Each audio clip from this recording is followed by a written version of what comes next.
संकेत साफ है इस कार्रवाई से, एक संकेत साफ है। जो बड़ी खबर आ रही है पहले अपने दर्शकों को बता दें, क्योंकि गृह मंत्री अमित शाह ने सेना पर गर्व की बात कही है। तो पहलगांव हमले का बदला लेने के बाद हलचल बहुत तेज है इस वक्त और प्रधानमंत्री मोदी को लगातार एनएसए अजीत डोभाल जानकारी दे रहे हैं।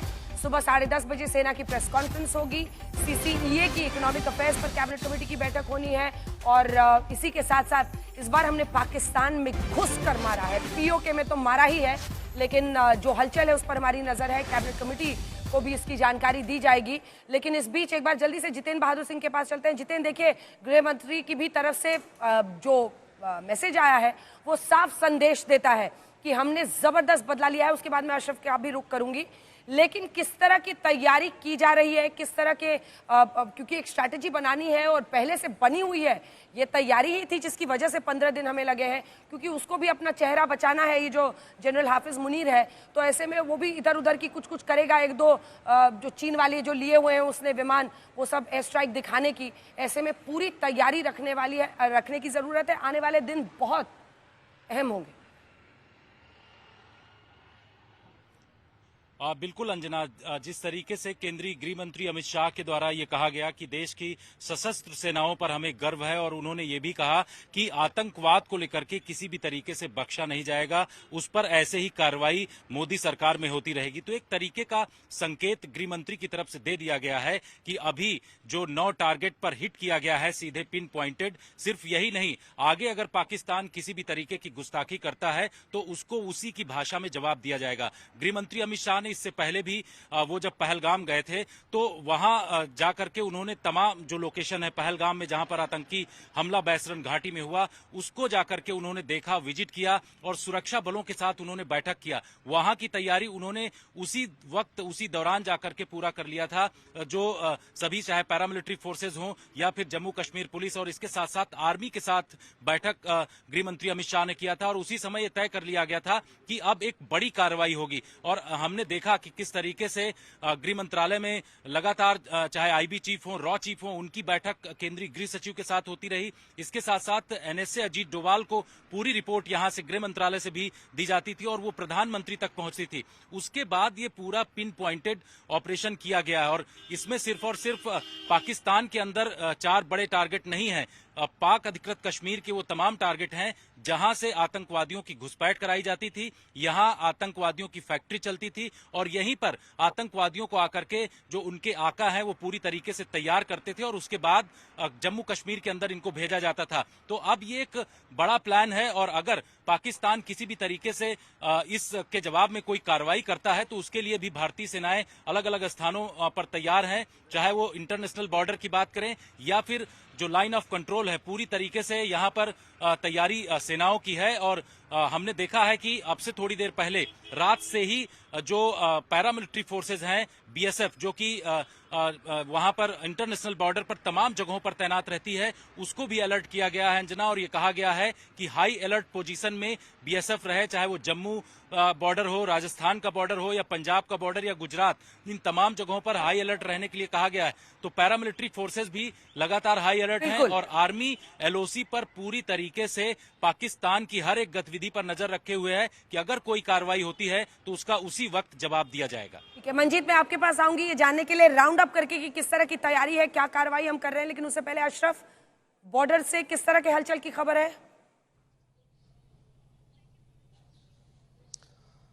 दरअसल अंजना जो है काफ़ी ज़्यादा तनाव बॉर्डर पे बना हुआ है रात से ही, क्योंकि पाकिस्तान ने काफ़ी सालों के बाद जो है आर्टिलरी शेलिंग से जो रिहायशी इलाके हैं लाइन ऑफ कंट्रोल से सटे हुए वहाँ पर फायरिंग की है और ये आर्टिलरी फायर जो होता है ये काफ़ी ज़्यादा क्षति पहुँचाता है।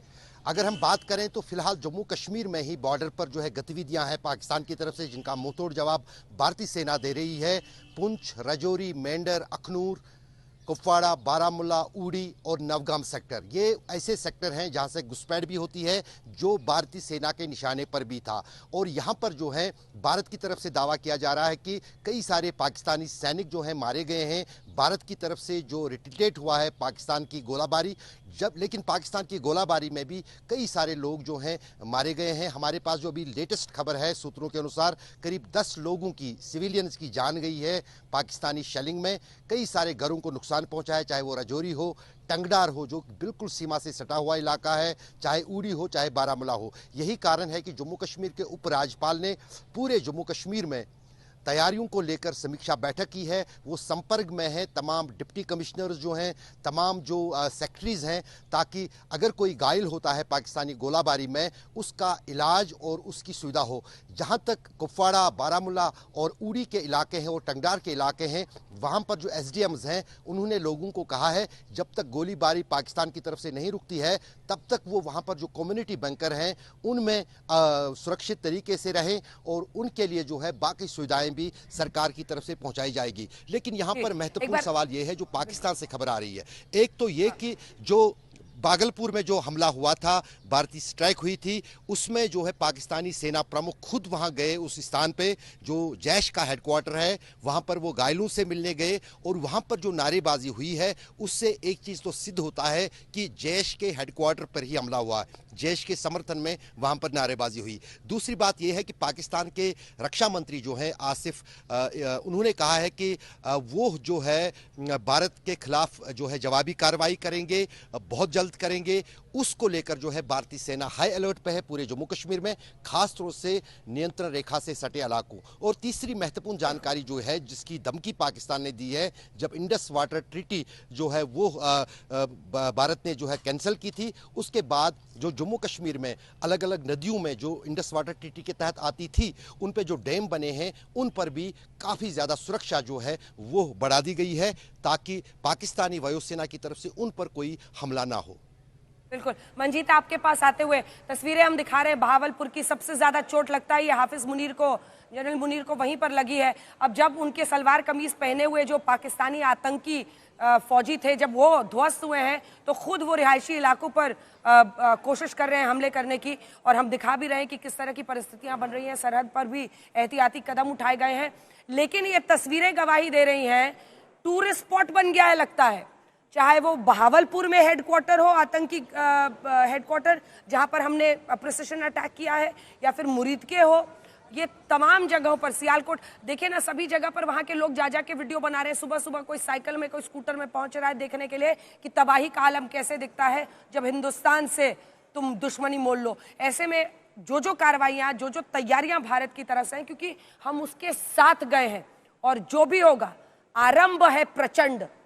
मंजीत देखिए अंजना, अभी शुरुआती जो जानकारी है खासतौर से दो बड़े हेडक्वार्टर जैश और लश्कर का बहावलपुर और मुरीद के दोनों जगह भी 80 से 90 लगभग 100 के आसपास जो आतंकी हैं उनके मारे जाने की खबर। हालांकि भारत के टारगेट पर जो बड़े आतंकी सरगना थे, हाफिज सईद, मसूद अजहर और दूसरे जो आतंकी थे, उनकी फिलहाल अभी पुष्टि नहीं है क्योंकि उनको पहले से ही ISI और पाकिस्तानी सेना ने अपने सेफ हाउसेज में रखा हुआ है। लेकिन सेकेंड लाइन के बड़े आतंकी बड़ी संख्या में मारे गए हैं। ये आंकड़ा भी बहुत आगे बढ़ेगा। शुरुआती जो हमारी खुफिया एजेंसियों ने जो जानकारी जुटाई है वो 90 से 100 के आसपास ये आंकड़ा अभी पहुंचा है। और जहां तक हम पाकिस्तान की बात करें, अगर सरहद पर भारतीय सेना की बात करें तो भारतीय सेना ने भी आर्टिलरी से बड़ा जवाब पाकिस्तानी सेना को दिया। उसमें भी पाकिस्तानी सेना को 8 से 10 सैनिकों का नुकसान हुआ है, ये एक जानकारी और इसमें जोड़ना चाहूँगा। तो अब जिस तरह से पाकिस्तान जरूर ये कह रहा है कि हम कार्रवाई करेंगे, लेकिन उसने कार्रवाई शुरू कर दी है खासतौर से सरहद पर, LC पर, और इसीलिए भारतीय सेना भी लगातार सुबह से देर रात से ही उसको मुंहतोड़ जवाब दे रही है। दूसरी तरफ राजस्थान से लेकर, क्योंकि भारतीय वायुसेना का आज से ही वहाँ पर युद्धाभ्यास चल रहा है, देर सुबह ही पाकिस्तान ने श्रीनगर, कश्मीर और दूसरे इलाकों में अपने जो जेट हैं उनके ज़रिए भारतीय सेना में घुसने की कोशिश की है। और उसी को लेकर अब और जानकारी हमें थोड़ी देर बाद मिलेगी जब सेना 10:30 बजे जानकारी देगी इस पूरे ऑपरेशन के बारे में। और यहाँ दिल्ली में भी बहुत गहमा गहमी है। सभी जो तीनों सेना प्रमुख हैं, CDS हैं, NSA हैं, सभी अपने ऑफिसेज में बैठ के पूरे हालात को मॉनिटर कर रहे हैं। क्योंकि अभी पहला बड़ा चैलेंज अंजना इस बात को लेकर है कि भारत ने जो 9 टारगेट पर अपने तय समय के हिसाब से अपने टारगेट तय करने के बाद और पूरी ताकत के साथ पहली बार आतंक के खिलाफ इतना बड़ा हल्ला बोला है, उसको पाकिस्तान किस तरह से उसके बाद भारत के खिलाफ कार्रवाई करता है।